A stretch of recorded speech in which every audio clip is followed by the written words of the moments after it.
Injustice is a famous storyline within DC Comics, but where did it all begin? This is the Comicstorian channel where I take some of your favorite trade paperbacks and single issues and I break them down into digestible bites to help you understand. Then I read them dramatically back to you. All alterations of the panel, text, and images are to prevent copyright problems, and all art is owned by its respective companies. The story of Injustice is a famous one that has 2 video games and 3 full stories all about it. We have years 1 through 5, we have Ground Zero, and then we have Injustice 2. But recently DC came out with another storyline known as Injustice Year Zero.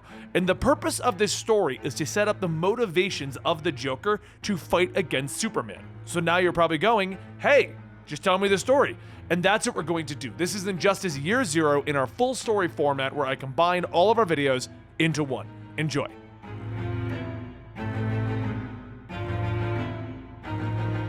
Blackgate Penitentiary. The doctor looks up at Andre Chavard. The diagnosis is not good. How long do I have? Andre asks. A month, maybe 2. I'll let the warden know he's agreed to have a parole hearing on compassionate grounds, the doctor tells him. But later, Andre sits before the parole board only hearing that they have denied him his parole. Please don't. I have a grandson. I just want to meet him, Andre begs them, but the warden shakes his head. It is a decision of this board that your crimes have not been paid for. Parole is denied. That night, Andre is pushing his library cart through the prison halls as he stops at the man named Brick's cell, asking him if he can get a message out to the world. To who? Brick asks. To whoever can get me out of here, Andre tells him. Brick smiles though, leaning against the bars to his cell. We all want to get out of here. He smirks and Andre nods. Yeah, but you can't offer what I can. Power to control a god. Gotham City. Superman floats down, watching as Batman and his family continue to deal with Black Mask's goons. Can I help? No, Batman says, punching another masked foe. Sure, Nightwing shouts as he flips over another. Nightwing quickly fills Superman in on the situation, and the Man of Steel quickly speeds away, gathering up the thugs. Moments later, the fight is over. We didn't need your help, Damian tells the Man of Steel. I know, but I was happy to. Superman nods and the others come over to thank him, but Batman stands next to Damian, both of their arms crossed. I know why you're here, to make sure I attend, Batman tells him. Superman smiles, admitting that he was afraid that Batman would find some reason not to show up. Batman turns away. It's not over, but Nightwing smiles, shaking his head. It's totally over. Go to the party, he tells his mentor and his friend. So later, at the Justice League Watchtower, the Justice Society of America is gathered for a group photo under a thank you banner. Superman steps forward, a glass of champagne in his hands.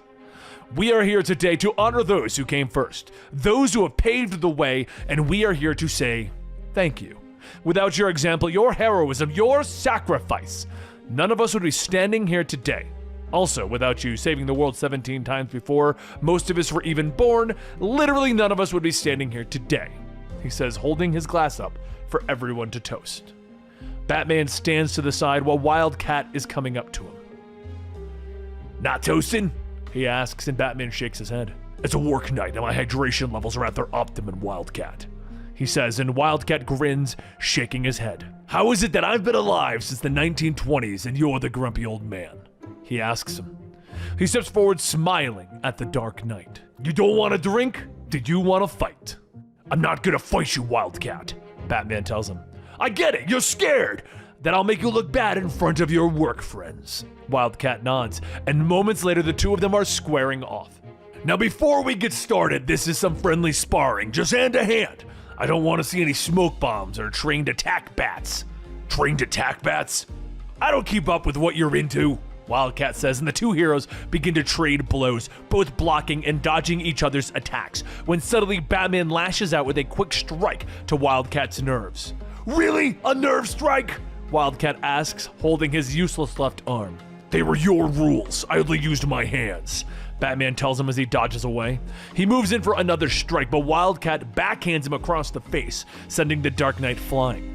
Barry Allen watches on, his eyes growing wide as Batman gets hit, and in a blur he's gone, moving through the Watchtower as fast as he can. Jay, bring popcorn! Come quick! Batman's going down! He shouts to Jay Garrick when he finds him. In mere seconds, both of the Flashes are watching Batman tumble through the air. This is amazing, pure entertainment, Jay whispers as they both shovel popcorn into their mouths. Been telling you to keep your white elbow up for 20 years. You okay, son? Wildcat asks as he helps Batman to his feet. Spectre suddenly appears, telling the group, I must leave. They thank him for coming, surprised that he would make time for a photo. I would be welcome, he admits. Jim, the world may not know what you did, but we'll never forget what we owe you. Wonder Woman tells the spirit of vengeance. Batman crosses the room, stepping in front of Barry and Jay. I smelled popcorn, he growls at them before turning and walking out of the room. The man's a freak, Jay whispers. Superman follows him, telling the Dark Knight to stay and relax for once. I just got punched in the face. You got punched in the face by Wildcat. You're telling me that you didn't enjoy that a little? Batman grins. Maybe a little. But Superman tells Bruce that he should still stay, that Gotham can go on without him for a little while longer. Meanwhile, back at Blackgate, the guards try to run, but the rounds catch them in the back and they fall in a pool of their own blood. Andre turns, watching the death. Andre! Andre, is that you? A voice calls from the end of the hall. Yes, Andre answers. Good! Be a bit embarrassed if I massacred all the way to the wrong cell! The Joker cackles as he steps from the shadows, surrounded by his men. I hear you have something for me. Batman and Superman look down on the world from the Watchtower's viewport. Batman points out that he thinks it's dangerous for them to be so far away, that the people shouldn't see them like this. Superman disagrees, liking being able to look down on the world and see no borders, no us versus them. I wish everyone could see the planet like this, he tells his friend, as Superman tells Batman that he's been thinking about the legacy, about what comes next. Batman turns to him, telling him, you already have a legacy, but I don't think that's what this really is about. Have you and Lois started talking? Bruce asks, and Clark nods, telling him that he and Lois both want the same things, but there are some concerns. Of course, but there's people that you can talk to. The two are interrupted as Alan Scott and the Amazing Man enter the room, smiling, asking the world's finest what they're talking about. Legacies, Superman tells them. Batman smiles, pointing at Clark. Superman, of all people, doesn't think that he has one. Amazing Man laughs, asking how Superman can't see it with all of his power. Alan and Will explain that Superman inspired his entire generation of heroes, and the newest generation. Your legacy is alive in every hero on the planet, Amazing Man tells him. Meanwhile, the Joker pulls the van up outside of Andre's grandson's house. If you go, remember, you can try to run, but I'll break both your legs and another surprise body part. Good luck, Andre! Harley yells as they smile as she leans out back. Andre walks up to the door, knocking even though it is late, and his grandson, Stefan, answers. Andre asks if he knows him. Stefan knows him, but has no interest in speaking with his grandfather. His eyes go wide as he looks at the van parked in the street. Is that the Joker? Stefan asks, worried in his voice. Well, hello, kid! The Joker yells, waving from the driver's seat. Stefan turns to his grandfather, angry. You show up out of nowhere in the middle of the night to apologize and bring a homicidal maniac to my home? I'm with the kid, Andre! This is very poorly thought out. Andre agrees, apologizing once more and walking away from Stefan's home. It was good to meet you, even if I messed it up. I'm glad our name goes on and is made better. Meanwhile, Batman finally arrives at Blackgate Prison, greeted by James Gordon on the scene. He leads him through the prison, finding Andre's cell with Nightwing and Huntress. I should have been here, Batman growls, but Nightwing shakes his head, telling Bruce that there is nothing that he could have done. Nightwing and I were here 3 minutes and 45 seconds after the alarm sounded. By then, the Joker was gone, Batman, Huntress tells him. And they tell Batman that only one person was broken out. Gordon tells him that it was Andre Chavard, that he's 88 and denied compassionate parole for his sickness. Batman pauses, the name stirring something in his memories. Meanwhile, in the city, the Joker is careening down the street. It was beautiful, Andre. We should do more family reunions, Mr. J. Harley yells in joy, and the Joker nods, turning to Andre. Let's talk about that power of God. Andre shakes his head, and Joker turns, running over someone trying to cross the street. Are you trying to double-cross me? I don't care. I'm 86 and a dead man already. I have nothing. I am nothing. There's nothing you can take away, Andre tells him, but the Joker suddenly pulls a sharp U-turn heading back towards Stefan's house. Oh, but Andre, you just showed me where the only person that you care about lives, he says with a wicked smile. They pull up to Stefan's house, and the Joker gets out pulling a knife. You can't! Andre yells, but the Joker shakes his head. Of course I can! Just a really short-sighted act of resistance there, Andre. The Joker kicks in the door, grabbing Stefan, throwing him to the floor. Andre rushes in, trying to stop the maniac as he begins to cut the fingers off of Stefan. Please, I'm sorry, I'll tell you everything, Andre shouts, sinking to the floor. They begin to walk out, with Harley leaning over the fallen Stefan. Okay, Stefan, what you want to do is collect up all these fingers and put them on ice and get to the hospital. Of course, it would be easier to pick up your fingers if you had more fingers attached to your hand. Why a conundrum? Back at the van, the Joker turns back to the old man. Planning any other stupid things I have to punish you for, Andre? He asks, and the old man shakes his head, telling him no. Good, because I'm ready to be a god. In 1945, Hitler put a gun in his mouth and pulled the trigger, but only a few people know this. It wasn't his choice. Andre begins leaning forward in his chair. Joker looks at him, bored, as his other henchmen stand around. Oh hey, I didn't realize this was a whole story time thing, he says as he points to the two henchmen, telling one of them to get a cozy rug and the other to start a fire. How big do you want it, boss? The goon asks. What? Joker asks, causing Harley to lean in. Ned's an arsonist, she tells him. Joker nods, turning to the other and telling him that he is in charge of the fire. Ned, you're in charge of the rug. Do you want the rug on fire? Ned asks. Why would I want the rug on fire? Everything's better on fire, Ned tells him, and Joker nods, turning to the other goon. Gary, kill Ned, he orders. Gary shoots Ned, and the Joker turns back to Andre. Sorry about that, Andre. You were talking about Hitler? Andre begins his story, which starts in Egypt, 1942. Carter Hall is with his guide, trying to find the tomb of an ancient queen. Carter, we have some stonework, Shiara calls from further in the tunnel. She falls through the floor, forcing Carter and the guide to run after her. But she calls out that she's okay, and Carter follows her down, finding a sealed door at the bottom. It doesn't look quite like a queen's tomb, Shiara tells him. Carter agrees, pointing out that it looks like someone didn't want them to open it. Of course we're opening it, right? Of course we're opening it, Shiara tells him. She reaches out, taking his hand. I love you, Carter Hall, she tells him, and Carter looks at her for a second. Are you saying nice things in case there's an ancient curse in here? Well, I don't know if I'll ever get a chance if I'm cursed for all eternity. You see? She answers with a smile. The two swing their pickaxes, breaking the seal and opening the door, revealing a corpse pinned to the wall wearing strange armor. Egyptian god of chaos? Shiara wonders, looking at the symbols on the armor.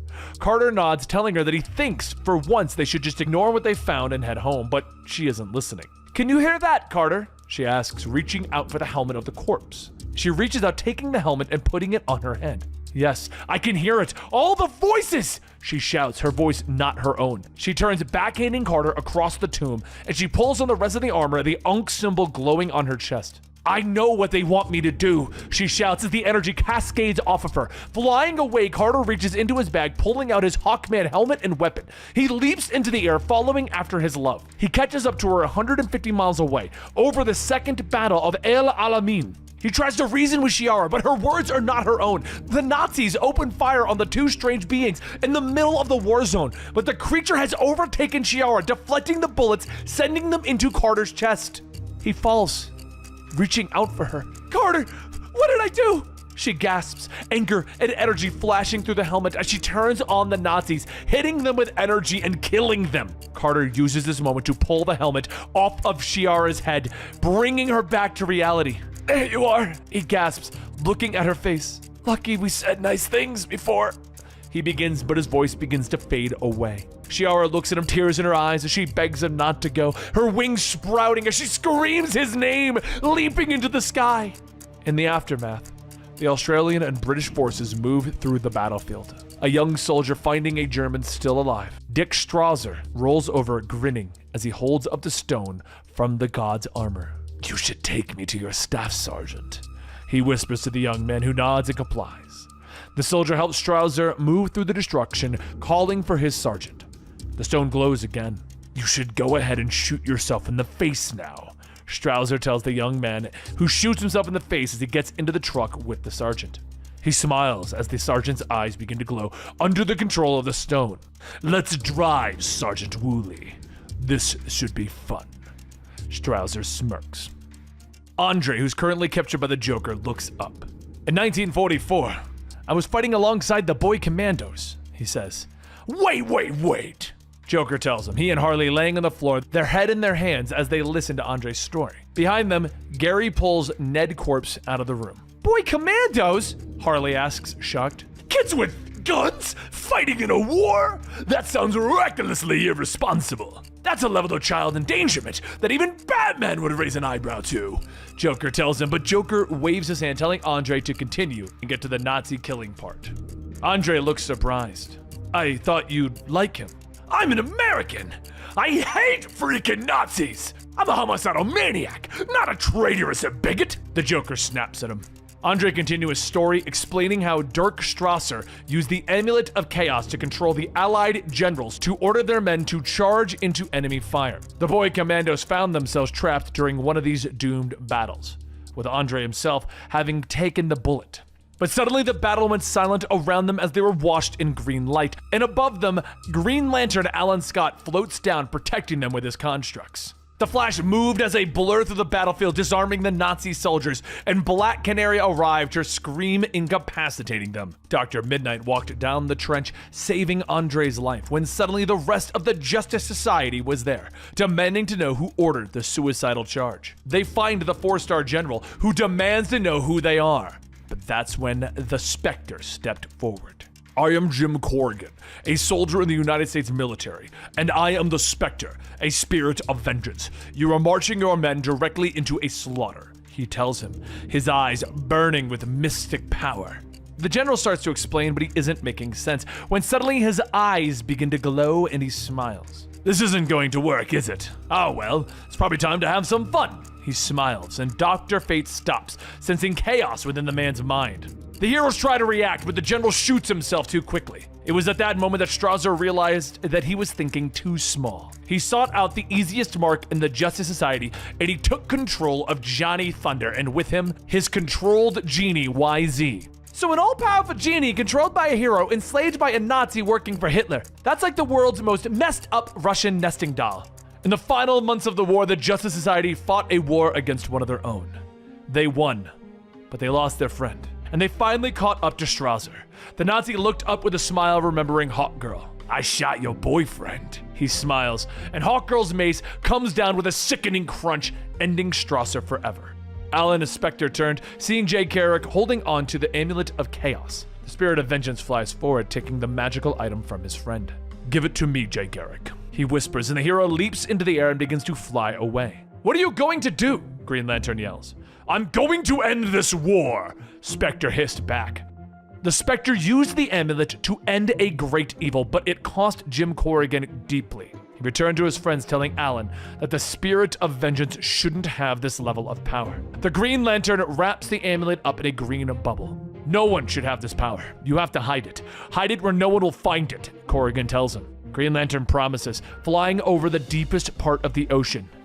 It was only later, when Andre was in the hospital for his wounds, that he overheard the Green Lantern talking to Dr. Midnight. I need to tell someone else where it's hidden, Alan whispered to his friend. I buried it in a chest in the deepest part of the ocean.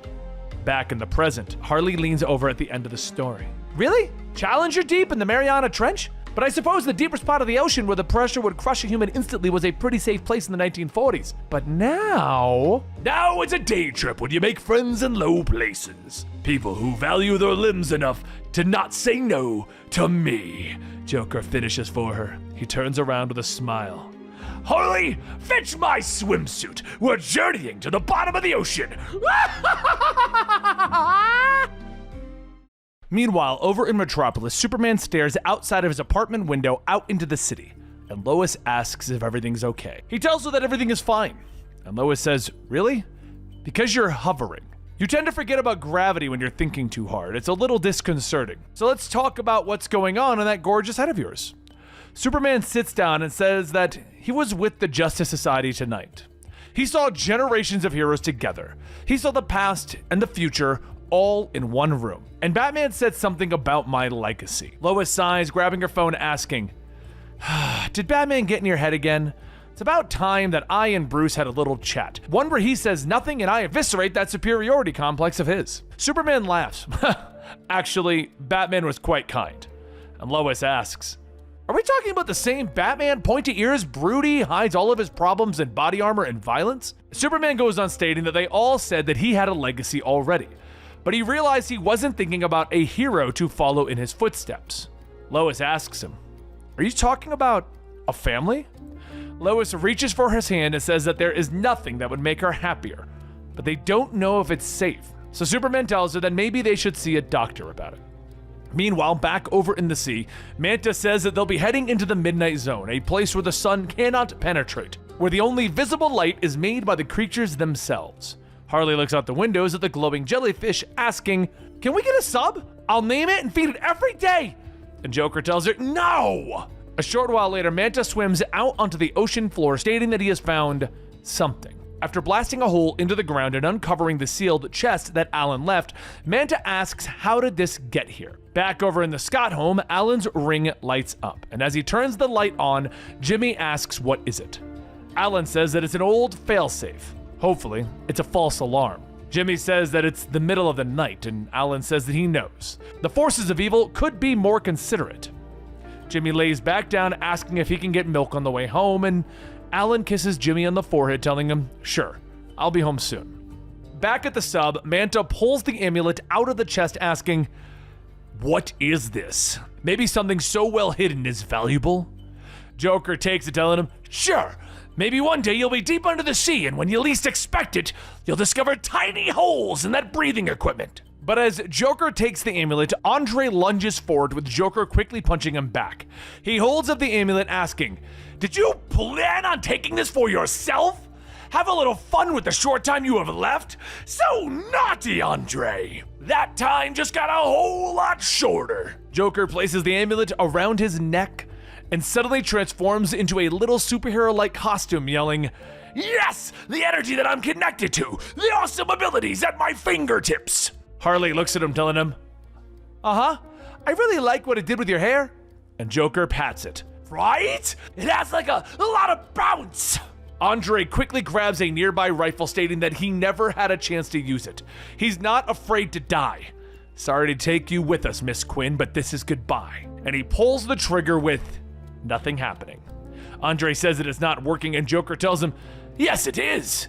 But you're not. Already inside of your little empty head I am. Now, be a good boy and climb into the airlock.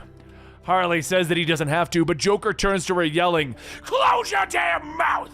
You don't tell me how to exact retribution, Quinn! As Andre climbs into the airlock and closes the latch behind him, Manta ejects him, letting the pressure of the ocean crush him to death. Just then, a green light shines as Alan Scott floats outside of the sub, and Joker says, oh, this is perfect! What a great first toy to play with!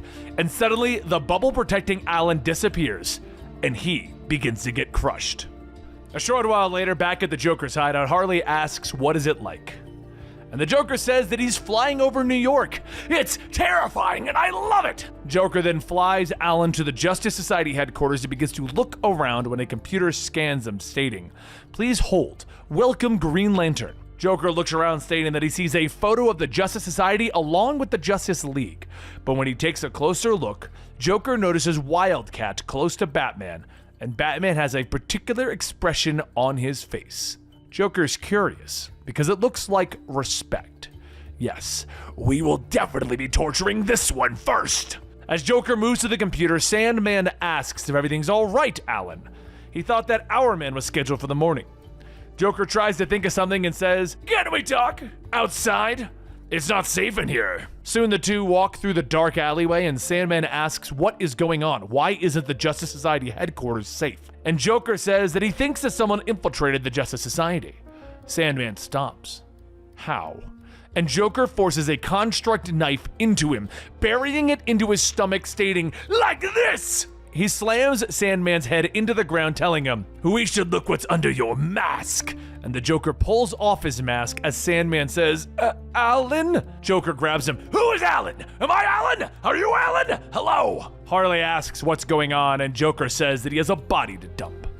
As he takes off, he says that he's starting to get the hang of this. Oh yes, this is going to be a lot of fun. But as he visualizes all the twisted constructs he will be able to use, they suddenly vanish, along with his mask. Joker panics. What the hell? And Alan begins to fall out of the sky. As Joker screams, Harley grabs him asking what's wrong, and Joker says, I think the Green Lantern's power has a limit.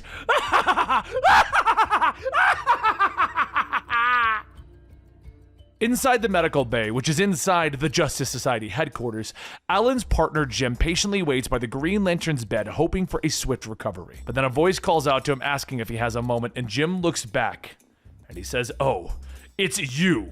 As Jim begins to stand up, Superman tells him to please sit. And Jim then says that he's already answered Batman's questions. Superman pulls up a chair, telling him that he actually isn't here asking anything. He just wanted to see if they're okay.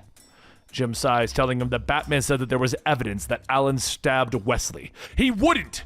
But Superman stops him, telling him, I know, and I'm really not here for questions. Jim turns back and he tells him, I had black coffee this morning. Alan was supposed to get milk.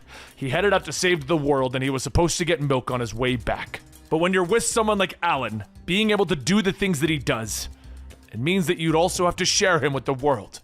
It means that he might not always be home when he wants to be. You have someone to bring milk home to, Superman? Superman responds, I do, and I don't always get to come home when I want to. Jim asks, does she keep you grounded? And the Superman answers, she does. Jim laughs, that's good. I couldn't imagine what would happen to all the super people without good, honest, mere mortals pulling them back to Earth. I'm Jim. Superman laughs with him. I know. Alan has talked about you before, Jim. A lot.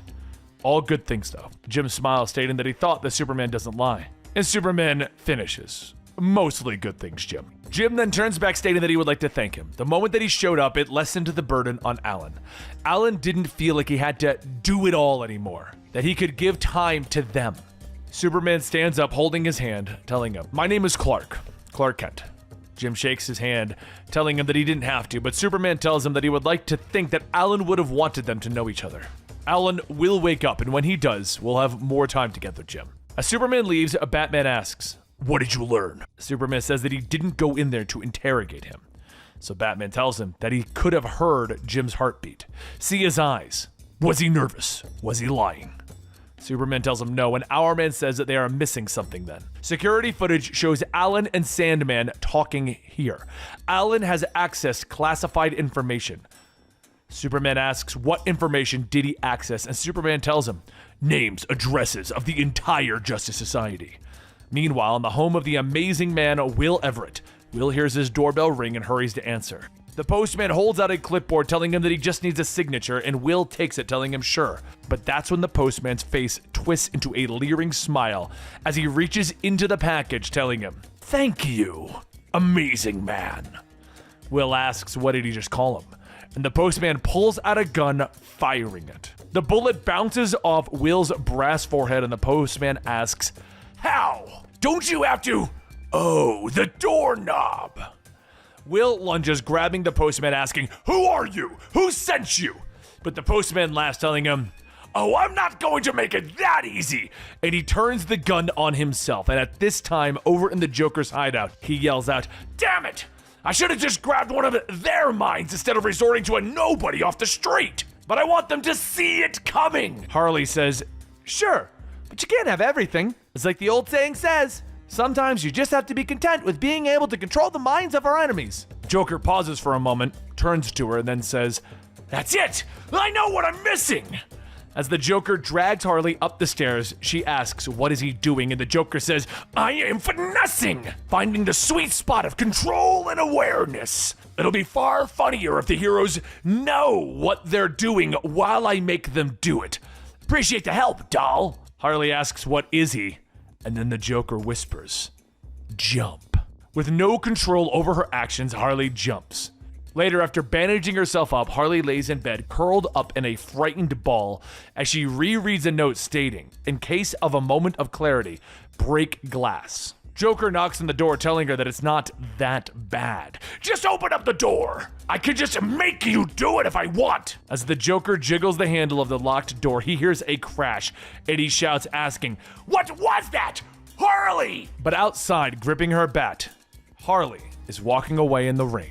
Later, at the Arkham Asylum, a woman wearing a large coat walks in and the security guard asks if they can help them. Harley tips her hat as she leans against the counter, stating that she is here to see a patient. The guard looks up, asking what happened to her face, that he is too kind and too inept at his job. She holds out a bat, telling him that this can go one of two ways, and the guard leans back, stating that he'd prefer whichever option is the least painful. So a few moments later, in the holding cells, Poison Ivy hears one of the guards scream and a loud thunk. Before Ivy could even ask, Harley swings, shattering the glass cell, and Ivy asks if there was more to this plan or are they just kind of winging it. Harley opens up her coat with a bouquet of flowers, stating, "I always have a plan." And within seconds, Ivy is walking through the front gates as her vines rip the metal frame apart, and Harley smiles as she smells one of the roses. Ivy begins to ask where are they going, and then she sees the cut on the side of her face. Before she can ask where it came from, Harley says that it can go to her sister's. There is actually someone she'd like her to meet. Later, as the two look down into a crib, Harley says that this is Lucy. Ivy says that she isn't a huge fan of humans. Making them smaller does not make them any more endearing. She is sure that her niece is nice and all, but Harley reaches down and says that she's not. Lucy is her daughter. This might be a lot to ask, but can she look out for Lucy? Just, the usual things. Make sure she doesn't grow up too normal. Shower her with everything that she could ever want and punish anyone who hurts her. Ivy's face turns to a serious one, stating that she can do that. And Harley tells her that she has more lucid moments. And she's stuck on this path, and one day she's going to be standing next to Mr. J when things go wrong and she'll be gone. Ivy storms out of the house, and a short while later, back at Joker's hideout, he hears the door suddenly slam open. Joker asks if it's Harley, and Ivy walks in telling him no. Joker quickly reaches for the amulet, but Ivy uses her vines to pick the Joker up and strangle him, telling him that this is his only warning. If he ever hurts Harley again, she will plant thorns that will grow slowly through all of his internal organs. Joker struggles, asking if she really thinks that she can threaten him. And Ivy leans in, telling him of course she can. He isn't special. He isn't exceptional. He is like every other pathetic troll, lashing out, hoping someone who's actually worth the damn will pay attention. He wants Batman to notice him, and Batman does. And not because he's worthy, not because Batman needs him. It's because Batman feels sorry for him. He is an object of pity. And what's worse, Harley feels the most pity for him. She looks at him and sees a sad, broken man who needs fixing. Joker coughs.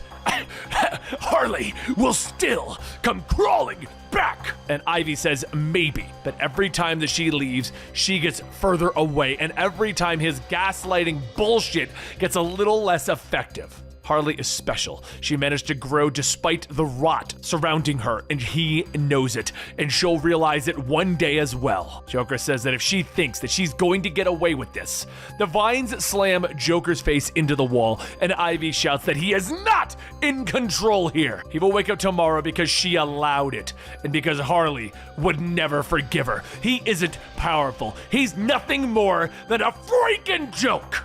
The next morning, as Harley eats her breakfast, she hears a car honking outside as she sees Ivy sitting in it. Harley asks, she came back? And Ivy says, of course. Do you want to get out of here? Where do you want to go?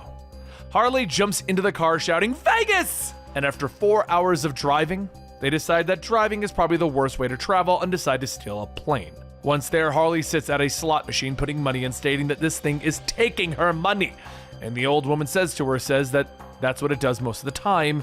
She needs to get 4 of a kind. See here? She has 3 jokers. One more, and Harley narrows her gaze, telling the old woman that she's going to want to step back. She's got to take out some frustration. So a few moments later, she's looking at Ivy, telling her that she won all this money just by smashing open a machine and running faster than the security guards. Wait, what the hell is this? Ivy turns around in a dress, telling her that they don't have to stay in their paths. They can step off together. They can break the glass. They can beat each other's exit strategy. Dr. Harleen Quinzel, will you marry me? And Ivy opens up a flower with a ring inside as Harley jumps up shouting, oh, heck yes!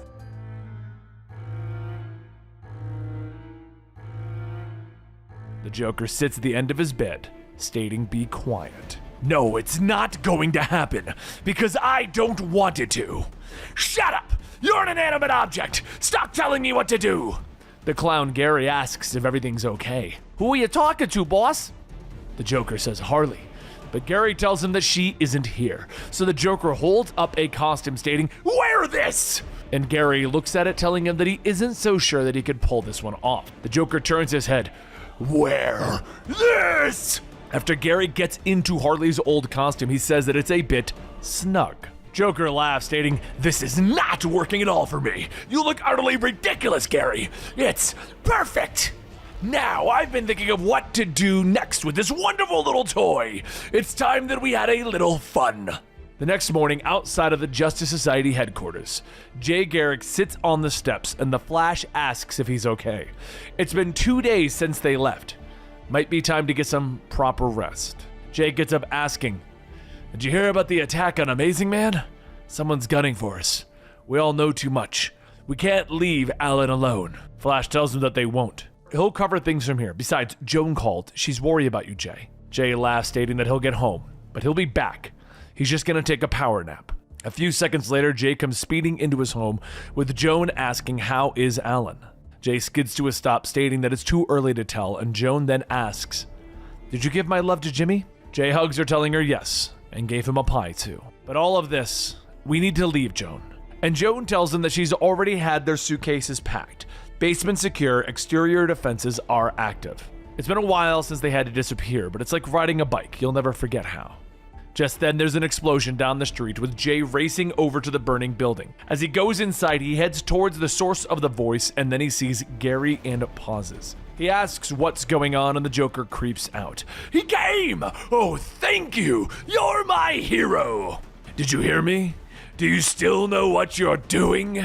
Frozen in place, Jay says yes, and Joker tells him, "Wonderful. Now we just need to." Big Gary stops him, stating that the guy is on fire. Joker looks at the flames crawling up Jay's leg, stating, "Well, that's awkward. This fire wasn't supposed to get out of hand. As much fun as it would be to watch your skin melt, there are some other things I'd like you to do." A short while later, at Wildcat's gym, Wildcat is training a boxer, telling him to stop holding back. "Show me what you got, Nick." Nick punches into the glove and Wildcat tells him, "There it is." But as Jay runs in asking if they have a minute, Wildcat asks what they can do for him. Jay crawls in asking, "What's so special about you? What does he see in you? What are you to Batman?" As Jay lunges and grabs Wildcat by the neck, Nick runs to his bag, grabbing a gun, telling Jay to let him go. Wildcat says to just put the gun down and walk out of here. And that goes for everyone. He and the Flash need to have a private chat. Nick aims the gun, telling him, "No, I ain't leaving." Jay turns, telling him, "You are such a stupid child. Haven't you heard that the Flash can outrun a speeding bullet?" As the gun goes off, the Joker snaps back to himself for a moment, stating, "Oh, whoops." Gary asks what happened. Did the old Flash die? And Joker says, "No, I just sort of practiced running first. I kind of ran through the kid." Moments later, Superman asks where is he needed, and the Flash tells him that they aren't sure yet. All he knows is that the situation involves a metahuman and someone died. As the report comes over the radio, it mentions a situation at 600 at Common Paw.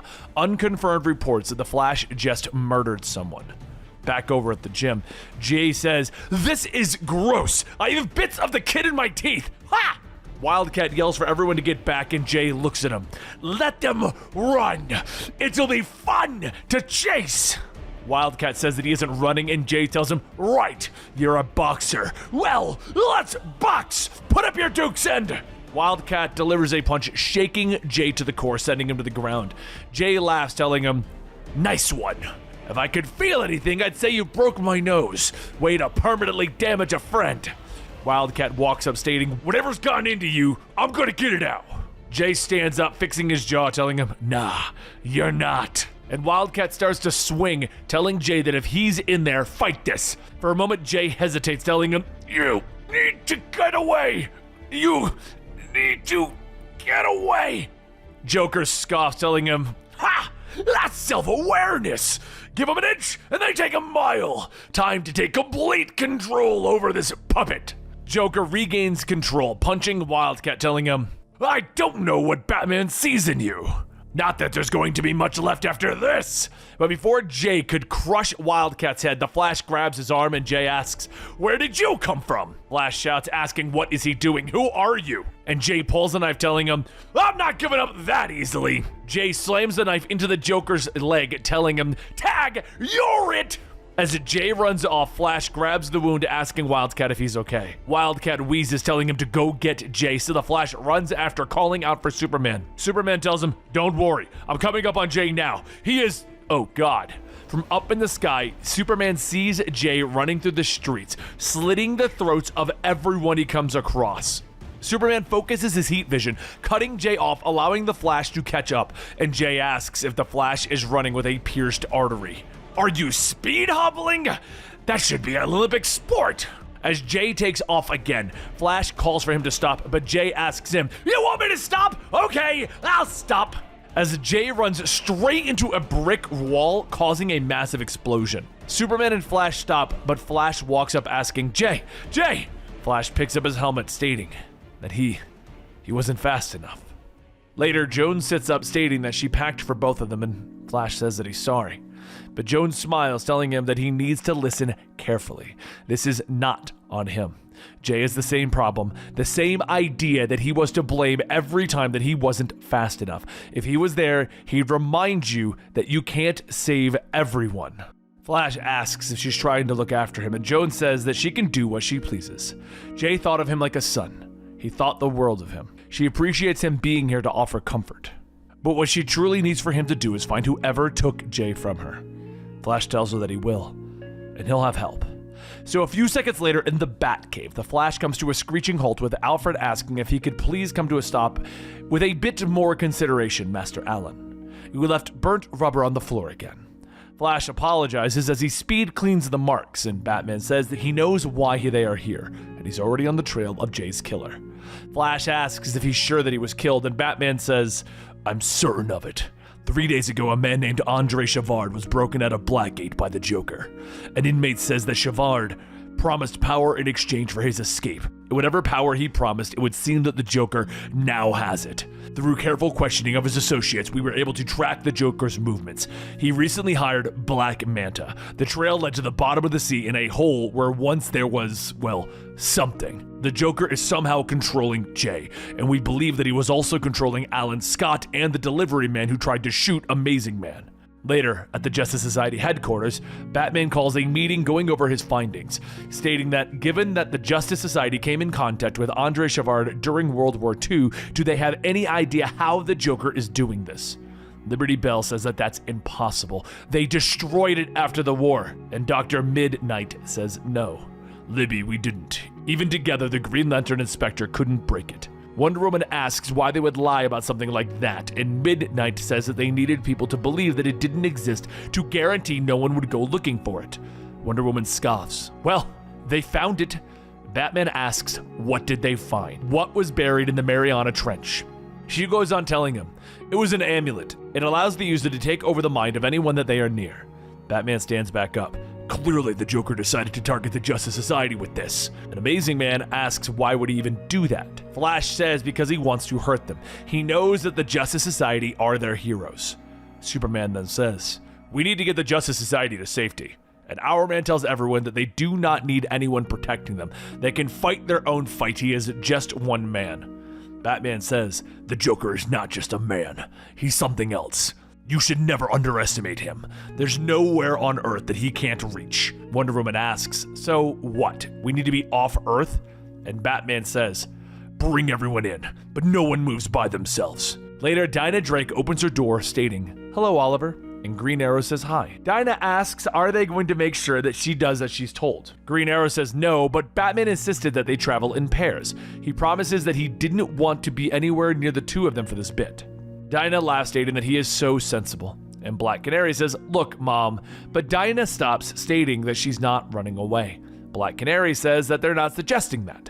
They're just getting her out of immediate danger, all of them. They're headed to the Watchtower. Dinah says fine, but she's going to bring the cat. Green Arrow asks if she's bringing their cat to space, and Dinah says, "Do you know when we'll be back? If not, then yes, I will bring the cat to space." But as Dinah heads into the room to get Mr. Mittens, Joker holds the cat up, stating, This worked better than I'd ever hoped for. I can see right in there. I can see what she's thinking, and oh, Dinah Drake, what an unseemly and violent thought. A short while later, up in the Watchtower, Green Arrow, Black Canary, and Dinah all teleport in with Hawkgirl welcoming them, stating that she had no idea that Mr. Mittens was joining them today. Dr. Fate flies in, but as she does, she notices that there is someone else inside of Dinah's mind. Dinah sighs, stating that it would seem that they are moving the schedule forward, Mr. Mittens. And as Black Canary asks, what does she mean? Dinah screams, sending a shockwave, shattering all of the protective glass, sucking everyone not rooted out into the void. Down on Earth, Superman enters his Metropolis apartment and says that he overheard the meeting. Sorry that he's not with her. Lois tells him that it's okay. She heard what happened to Jay. Is he all right? Superman says, yeah, it's hard enough knowing that he'd be leaving her if something goes wrong, but he doesn't know if she can look after a child and the world at the same time. Lois says that they already have a good life. She's content. He's enough. More than. And Superman laughs, telling her, that's not what I meant. What I'm saying is, I might have to take some time off. Just as Lois asks, really? Batman yells over the communicator, stating that they have been attacked. The Watchtower's damaged. Fate managed to protect some of them, but there are people in space. I'm going after them. Batman then leaves Fate's barrier with a protective mask, gathering those floating in space as Superman reaches out, stating that he is here. Superman heads for the barrier and Hawkgirl yells, wait, they can't let Dinah in. And Black Canary states, please, for them to be careful. Her mom isn't herself. Fate says that that is incorrect. Dinah is herself now. The Joker has left her mind. And Dinah begins to cry, stating that he could see in her head. He knows so much of what she knows. And down on Earth, Joker kicks inside of his van, stating, damn it! Yes, I know they're going to be coming for me. I'm not an idiot, right? How? Huh? As Joker is talking to the Amulet, Gary asks what is he doing, and the Amulet says, and Joker says, you were not supposed to hear that. Oh well, Gary, step into traffic. As Gary gets out into the freeway, right in front of a speeding semi, Joker sits in the van stating, fine, I'll find you. Where are you? Seriously? That is a long way away. Later, as the heroes all return to the Hall of Justice, Green Arrow says that this place has a lot of perks over the Watchtower. His favorite being that you can open a window and not get sucked out into the cold vacuum of space. Starman says that they cannot just sit and wait for the Joker's next attack. When it comes to corrupt madmen full of power, action is required. It's something that they used to be good at. But the next day, while everyone goes out on the hunt, Joker is sipping his drink under an umbrella in the hot Egypt sun when he hears a thunk. Joker stands up asking, did you hear a thunk? Perfect. That's the sound we were looking for. You can rest now. As the digger falls face first in the ground, Joker says that he should rest, not drop dead.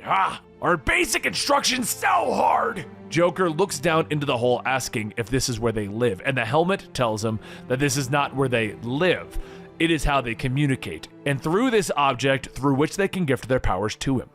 Joker picks up the helmet, dusting it off, stating, that's a little extreme. Kind of like you're trying too hard, you know. Not the first ancient evil to need a makeover.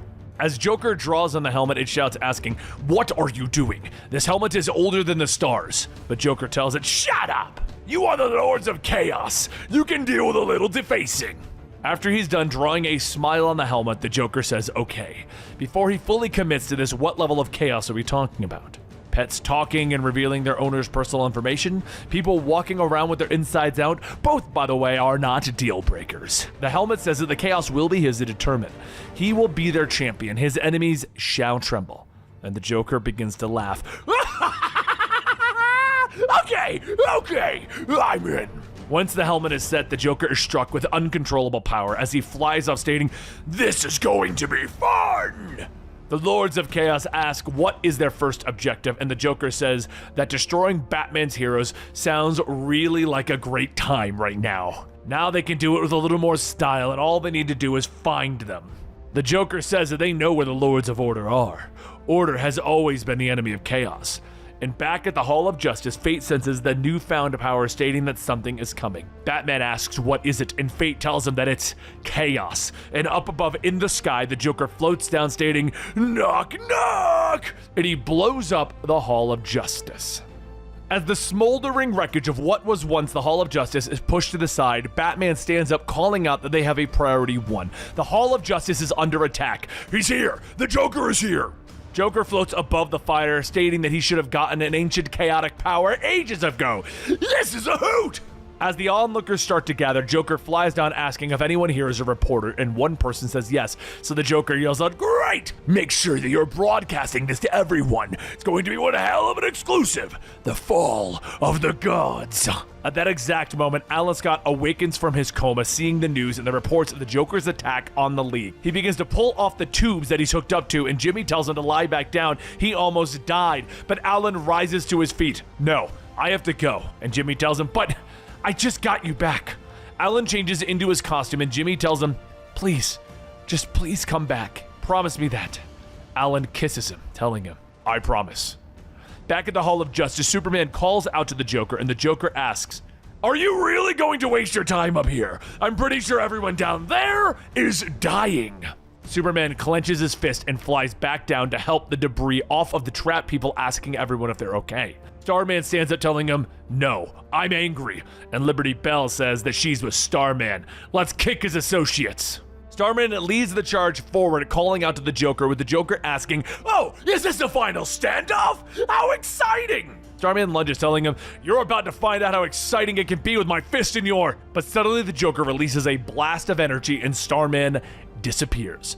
Everyone else starts to run around asking where did he just go, but just then the Justice Society members all disappear. Batman stops asking, Where did they go?" And Joker says, "I have no idea! Chaos and all! Ha!" Just then, Wonder Woman rockets in, punching Joker into the ground, but as she follows up with a second punch, the Joker catches her fist, throwing her to the side. But before he can finish her off, something hits him in the back of the head. As he looks back, he sees, asking, "What the hell is this? A boxing glove arrow?" Oh, actually, that makes sense for when you want to punch someone who's really far away. That's actually very practical. With Joker distracted, Batman jumps in, kicking him, telling Superman to go for the helmet. But as Batman and Black Canary hold the Joker, Superman tries to pull the helmet off, but the Joker screams in pain, shouting that he needs his head. Superman quickly lets go, stating, "I didn't mean to." But Joker spins back, using the amulet on him, stating, "Oh, you're so caring, so trusting, so stupid.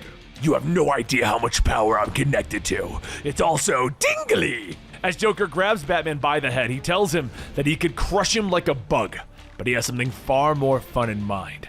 He was just simply saving the best for last. Superman groans as he stands back up, and Green Arrow says, oh crap!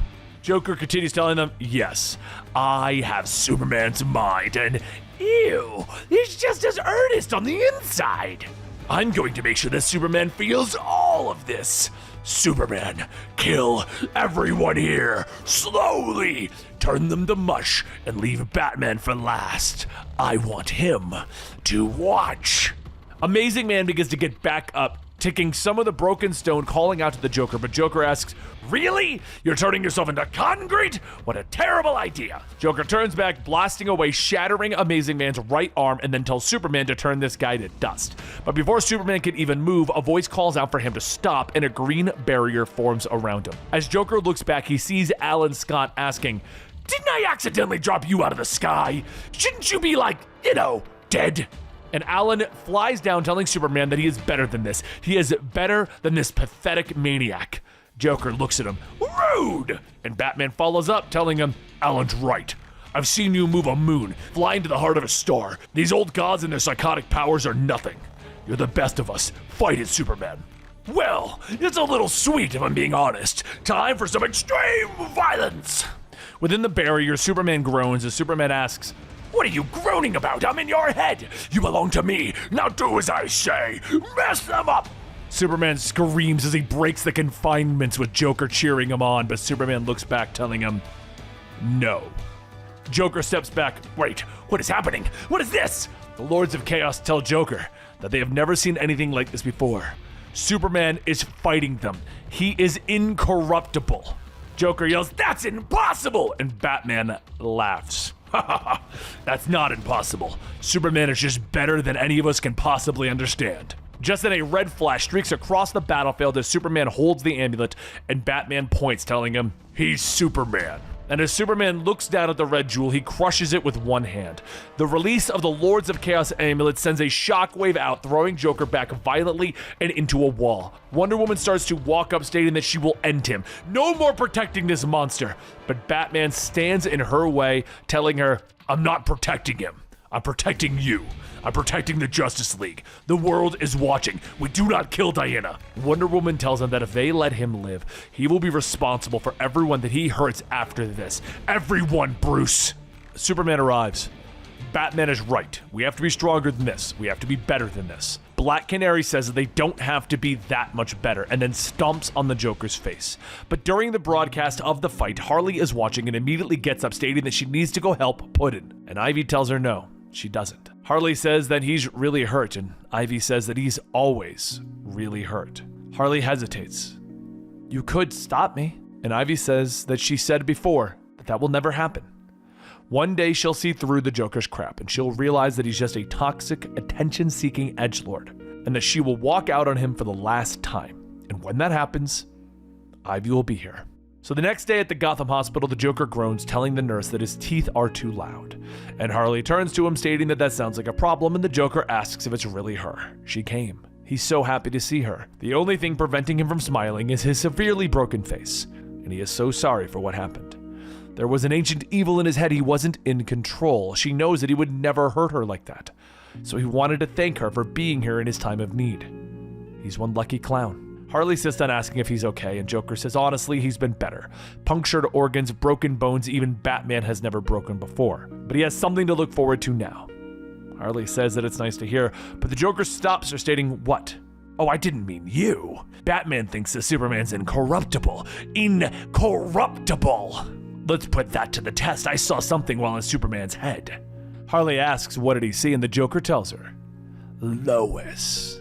A few days later, at Superman's Fortress of Solitude, Jimmy sits with Lois asking, does he hover when he's distracted too?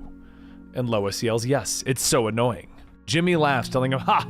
Alan complains about me biting my nails, but as far as bad habits go. And Lois says at least he has the common decency to obey the laws of gravity. But as the two laugh about the relationships, Alan and Superman return, and Alan says that it's time. The Spectre is ready. Once the remaining heroes gather, Spectre asks if everyone's ready. Alan takes Jimmy's hand, stating that they are. Let's go explore the infinite multiverses and find where the Joker sent our friends. Batman tells Jimmy that he can stay here. He will be looked after. Jimmy says that he appreciates it, but he just got Alan back, and he's not going to let him run off through other dimensions without him. As the others begin to walk through the portal, Alan tells Batman and Superman that there is no pressure, but look after the world while we're gone. And as Lois leans into Superman, Superman tells him, don't worry, we will. We'll make sure that nothing goes wrong with this world, Alan. And there you guys go, Injustice Year Zero. Now, we've debated this, and it'll take us a long time, but we've thought about just combining all of the Injustice storylines into one giant, monstrous 8-hour video. Is that something you'd watch? Let us know in the comments down below. And don't forget that you too can vote on the videos that we're bringing to this channel by joining us at Patreon, patreon.com/Comicstorian. All right, guys, I'll see you next time right here. Thank you so much.